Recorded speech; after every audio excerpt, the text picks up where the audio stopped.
Olá, boa tarde. Hoje a gente vai trabalhar em história. O título do capítulo é História e Cultura Indígena. A gente pode ver que tem duas crianças indígenas, o seu contato com a natureza, a importância disso. A gente trabalhou até agora a formação das cidades, como os grupos humanos acabaram ficando nos mesmos lugares para enfrentar as dificuldades, para poder se organizar em comunidade. E aí a gente estudou como se formou o nosso município, como Dois Irmãos era, como ele é agora, né? Então agora a gente vai trabalhar a história da cultura indígena. Antes da chegada dos portugueses ao Brasil, os indígenas já habitavam o nosso país e se organizavam em aldeias, em grupos, e eram diversos, e muitas culturas diferentes de índios do norte do Brasil até aqui no Rio Grande do Sul, muito diferentes a forma como eles se organizavam. Eles tinham línguas diferentes, isso é importante a gente falar, né? E eles viviam conforme os seus costumes, como eles tinham aprendido dos seus pais, iam passando seus costumes, isso é importante a gente lembrar. E na atualidade, como é que esses índios vivem, né? Como é que como era e como é, o que permanece, o que ainda é igual de como os índios viviam antes dos portugueses chegarem, do como eles vivem agora, né? Eles ainda vivem em aldeias, muitas coisas mudaram, eles não vivem mais apenas do que eles coletam na natureza, né? A gente sabe que eles tiveram que incorporar outros costumes das culturas dos europeus e acabaram então transformando também as suas vidas. Aqui na página 4 tem duas imagens.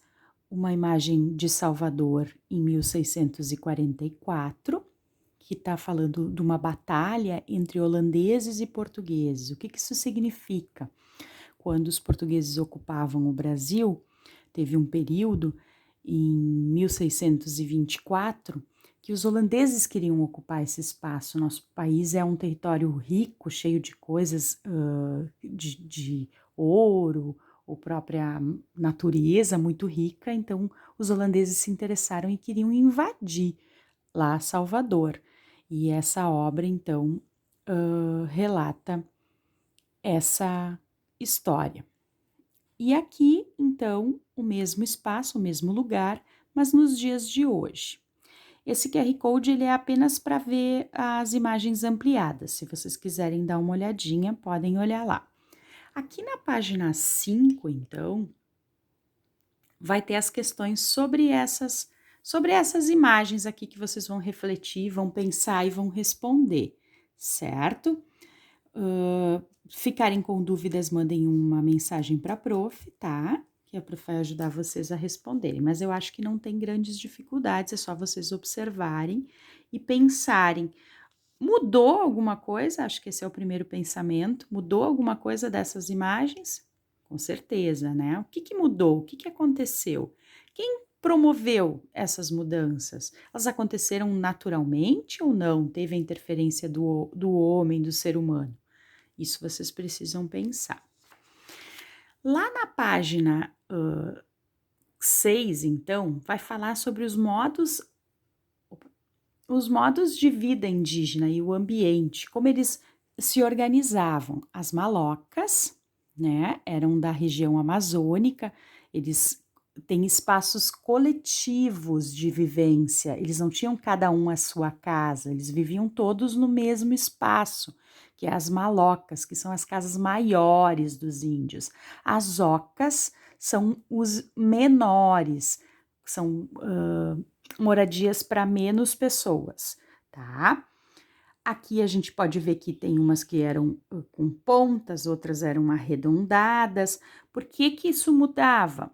Porque dependia do que a natureza oferecia para eles poderem construir as suas casas. Aqui tem alguns exemplos dos materiais que eles usavam para construir as suas casas, tá?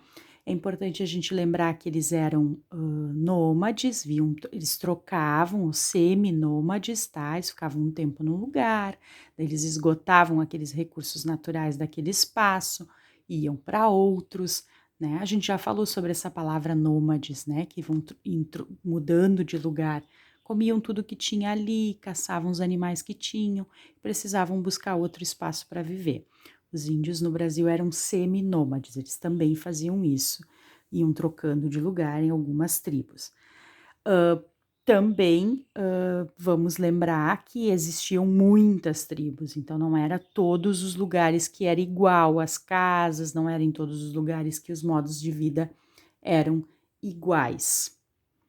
Aqui na página 7, continua então falando sobre as casas, tá? Em lugares diferentes.